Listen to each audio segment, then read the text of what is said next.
What? What? What the hell is this? Harumph. I didn't get a harumph out of that guy. Give the governor harumph. Harumph! You watch your ass. I see you shiver with anticipation. Let the show begin. Hey everybody, this is David Heretic coming at you with another edition of Reactions, Reviews, and Rants. And tonight, alright, we're coming back to Foo Fighters. Yes, indeed, Foo Fighters fans, feeling you. Come on now.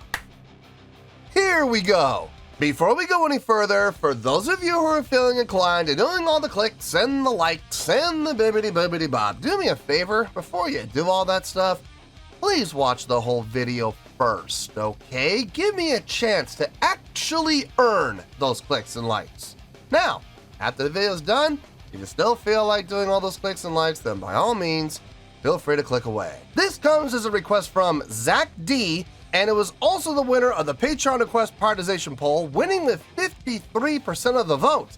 We're looking for number 748 in the queue, straight up to number 1. So yes, indeed, ladies and gentlemen, your voice, your vote does matter. They all want to see me react to this. It is Foo Fighters with a song called Times Like These. Now, have I heard the song before? No, I have not. To the best of my knowledge, this does not resonate with me in any way, shape, or form. However, there's always a possibility I may have heard the song in passing and I just don't realize it. So as always, if I start listening to the song and I suddenly go, wait a minute, hang on, I recognize this song, I'll let you know. That's the truth. You know me, I'm gonna be honest with you guys. This was posted by Naito Tosi. Sure, yeah, why not? Naito Tosi, we'll go with it. And the video has 1.4 million views. It'll get you there. Other than that, there's really nothing else left to say. Link to the original video will be down below in the video description for your viewing pleasure at your leisure. Let's get started. What do you say? Are you ready? Are you ready? Because here we go. All right, here we go. Foo Fighters. Taylor Hawkins sings Times Like These live. Okay. All right, let's do this. All right, boy, let's do this. Ladies and gentlemen, look. I'm the guy that fucking fell off the stage and broke his leg and continued playing the show. Yeah. You are that guy. So I'm not gonna stop playing the show just because my voice is fucked up. I'm gonna make sure that you fucking sing with me is what I'm gonna do. Yeah. Put the crowd to work. I don't know what's gonna come out of my mouth, but you know. Does it sound like that? Let's sing this one together. You know the words of this one, maybe. It's called Times Like These. You wanna sing it with me?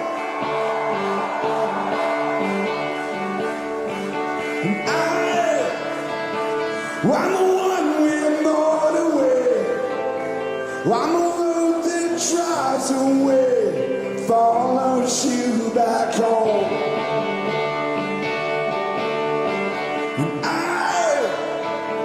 When the street lights shining out, when the white light finds in bright, burning off and on.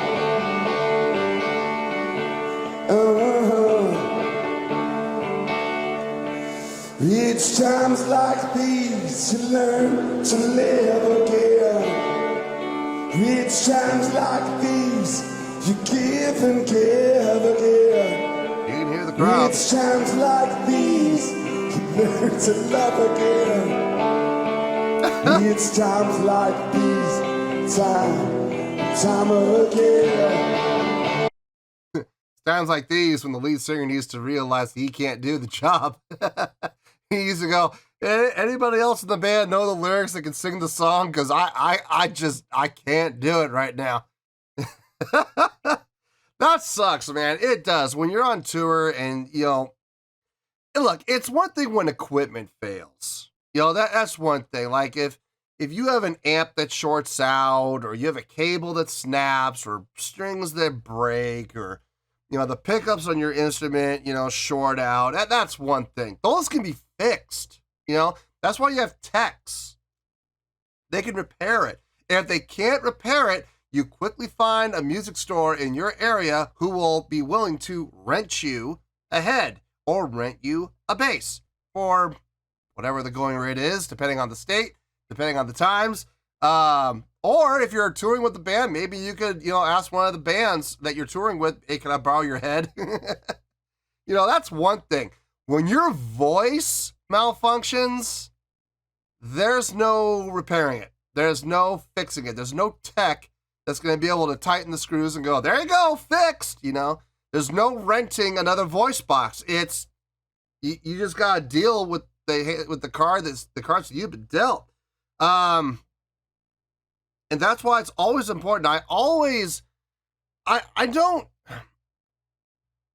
don't make this like a requirement for bands, but I mean, I very strongly endorse the idea of learning the songs, learning the words to the songs if you're going to be in a band. Like if you're in a band, you should know the lyrics to your own band songs. You should, just in case.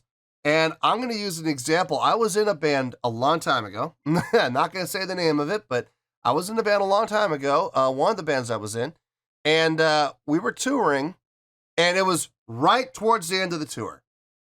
And I think we had 3 shows left. And during the last 3 shows, our lead vocalist, he'd been struggling. He'd been having some issues, but I remember on our third to last show, it just completely crapped out. It was just, he couldn't sing half of the notes, not even half of the songs that we were playing. So a consensus was made. Well, who knows the words? I was the only person in the band who knew all the words to all the songs. And I got elected to take over the lead.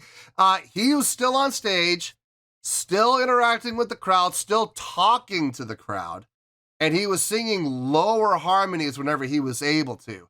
But I ended up taking over lead vocal duty, and that was interesting because I had never rehearsed it. I wish, looking back, it probably would have been smart if I had practiced ahead of time, because you never know. You just never know when things like that are going to happen. So if you're in a band and you're a guitar player or you're a bass player or a keyboard player, or even if you're a drummer, it wouldn't hurt to practice singing the songs, singing the lead parts. It wouldn't hurt you, because you never know when a situation like this might happen, and you don't want to let the crowd down. You don't want to have to cancel the show just because the lead vocalist isn't able to sing. You don't want that to happen. You don't want to have to refund all those tickets. So it's a smart move. It's a definite smart move. Think proactively, not reactively, right? Yeah. That doesn't always work well in rock and roll. Come on, sing. When the new day rises, you can hear that crowd clear as day, though. Stars are born tonight.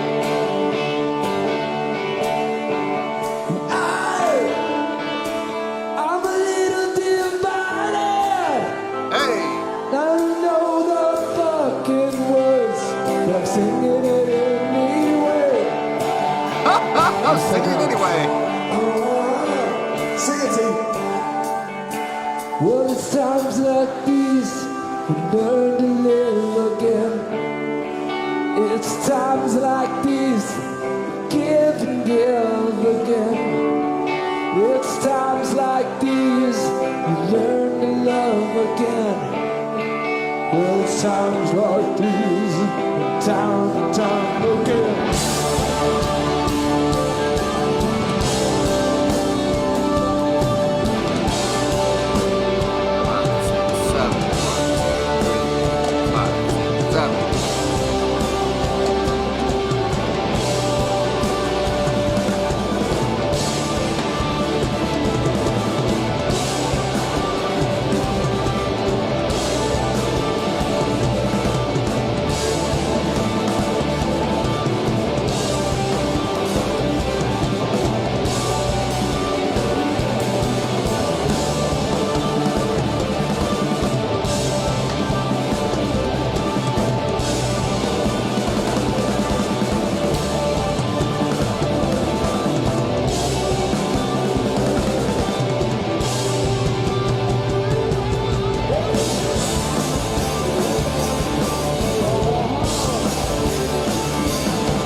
stop right now.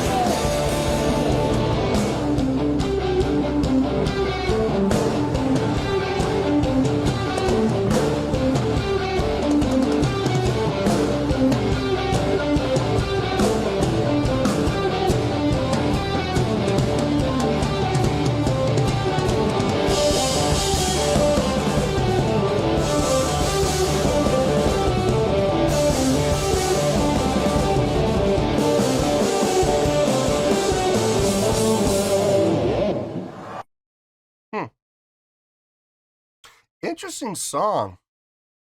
It's pretty interesting things happening in there, and they all worked. That's the funny thing. It felt absolutely natural. Nothing felt forced. It's interesting. It's interesting how they made that work. I'll tell you what I mean by that. Let me get my thoughts together. I'll see you in the review, and we'll talk about it. Well, there you go, folks. That was Foo Fighters with Times Like These. This was a request from Zach D, and it was also the winner of the Patreon request prioritization poll, winning with 53% of the votes, moving up from number 748 in the queue, straight up to number 1. So yes, indeed, ladies and gentlemen, your voice, your vote does matter. Okay, I'm doing this for the entire month of March, so if you've heard my spiel already once before, feel free to fast forward. But I want to make sure I'm very clear with everything for the entire month of March, just to put everybody's mind at ease and tell everybody where we're going from here. So, we are going back to the old scoring system, and I've already implemented it. We're already back on it, so no worries there. And I have absolutely no problem going back to the old scoring system at all. I'm perfectly fine with it. You guys spoke. You said what you wanted it to happen, so here we are.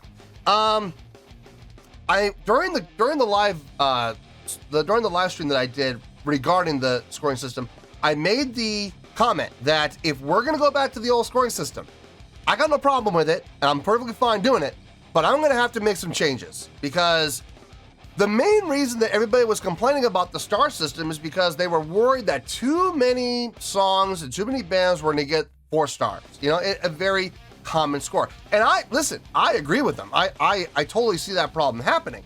The thing is, that problem was already happening. If you look at the scoring that was happening during the course of the start of the channel all the way through to now, I would say about 2/3 of the scores were between the range of 7.4 and 8.6. Now, I know people are going, well, 7.4 to 8.6, that's 13 different scores. You're absolutely right. And they were going to say, well, 4 stars, that's only 1 score out of 5. You're absolutely right. It's 20%. It's a 20% range, but get this, a 7.4 to an 8.6 range, that's 13 different scores out of 100. So that's 13%. That's an even smaller margin than 20%. Yeah, about 2/3 of the scores, I'm probably pretty close in that assumption, got between a 7.4 and an 8.6, okay? There were a lot of 7.8s. There were a lot of 8.2s. There's a lot of 7.6s and 7.5s. There was a lot of 8.1s, let's be honest here, all right? So it's the same problem. So if we're gonna go back to the old scoring system, I gotta make it a lot tougher. I gotta make it a lot harder. I gotta make it a lot more difficult to get those 7s, 8s, and 9s. And I really gotta focus on making 5 the middle ground, which is really where it really should have been all along, and that was the idea. But somehow, the middle ground ended up kind of going up into the 7s, sort of, and it just became a little bit of a mess. It became a little messy, and I'll be the first to admit that happened. So I'm gonna get a lot tougher, I'm gonna get a lot harder, and it's gonna be a lot harder to get those 7s, and especially 8s. 9's gonna be almost impossible to get now. You're gonna have to really impressed me to get a 9 now. So if you're getting a 5, you're in middle ground, man. You're even keel. You got nothing to worry about. The second thing is, in order to make the scoring process and the scoring system more accessible and easier to understand for everybody, I have been convinced by a lot of people that maybe we should do multiple types of scoring. So I came up with 4, okay? Now look, here's how it's gonna work. There is gonna be a numeric score there's going to be a scale grade of like, great, really good, pretty good, okay. All those. There's going to be the scale. There's going to be a star rating, and there's going to be a letter grade. Now, that's 4 different ways that you can interpret the exact same score. If you can't get one of those 4, I can't help you. I'm sorry. I'm sorry, but I cannot help you. You might want to think about going and finding another channel. I'm just recommending that. It would not be a bad idea, okay? All right.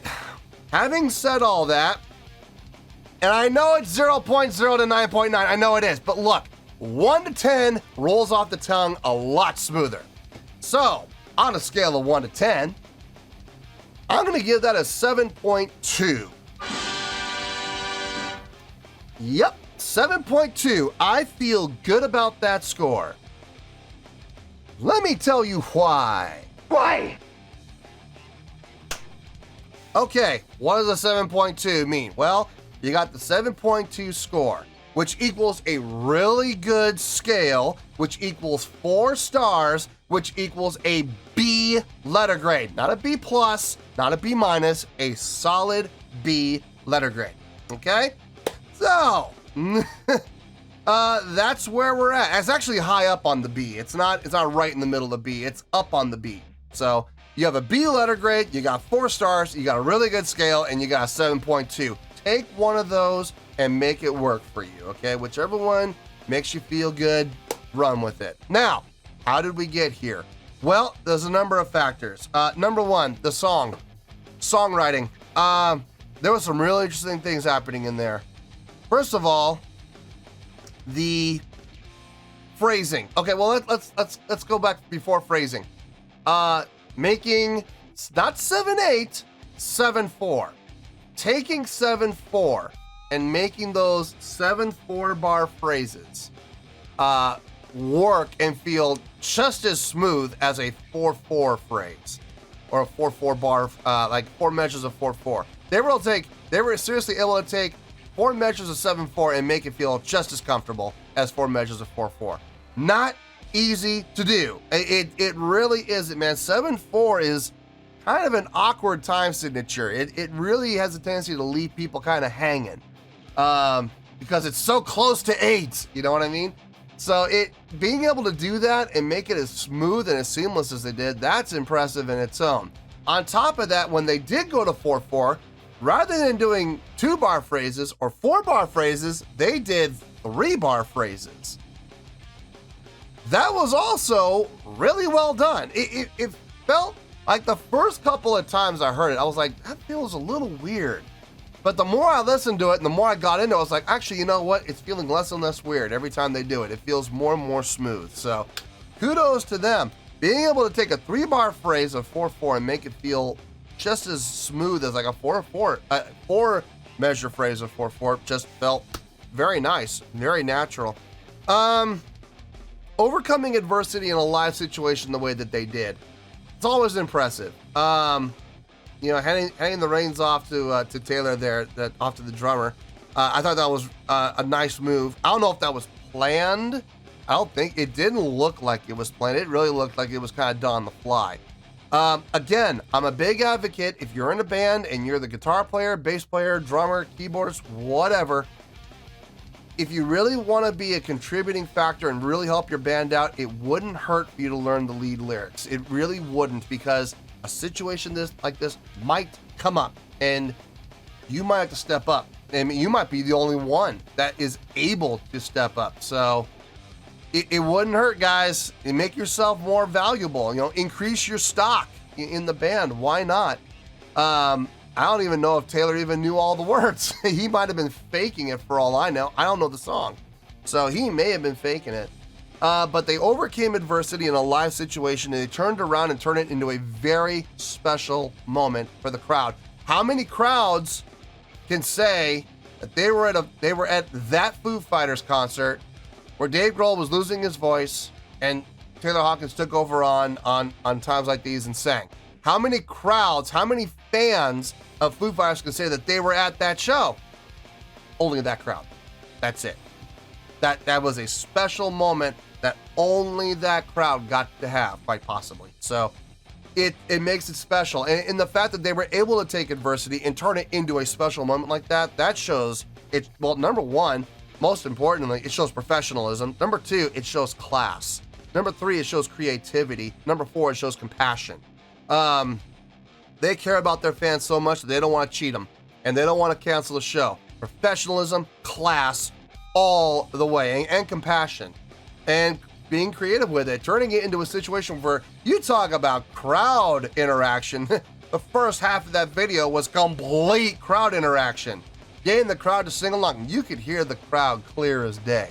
Really nice job. Really nice job. The song itself, I wouldn't say was all that impressive. It sounds like a pretty simple song from a chordal progression standpoint, but the structure of the song, the phrasing of the song, you know, the measure phrases, like 3 measures of 4/4, making that sound smooth, not easy to do. Working with 7/4 and making it sound just as smooth and comfortable as 4/4, not easy to do. As far as what notes and chords themselves were being played, not that complicated, but still sounded really good nonetheless. It got the job done, and it got the job done really well. I was actually very entertained with everything that was going on, and it sounded really good. So that's how I came up with the really good score of 7.2. So, 7.2 score, really good scale, 4 out of 5 stars, B letter grade. Take your pick, I don't care.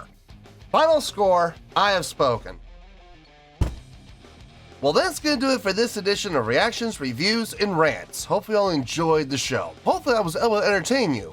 If I was able to put a smile on your face and brighten your day, then I did my job, and I'm so glad I could do it. If you guys feel like joining the fan base, go ahead and click on that button down there. If you guys want to like the video, go ahead and like the video. If you guys want to ring the bell, go ahead and ring the bell. It honestly doesn't make any difference at all to me, but if you guys feel like doing these things, well then by all means, feel free to do so.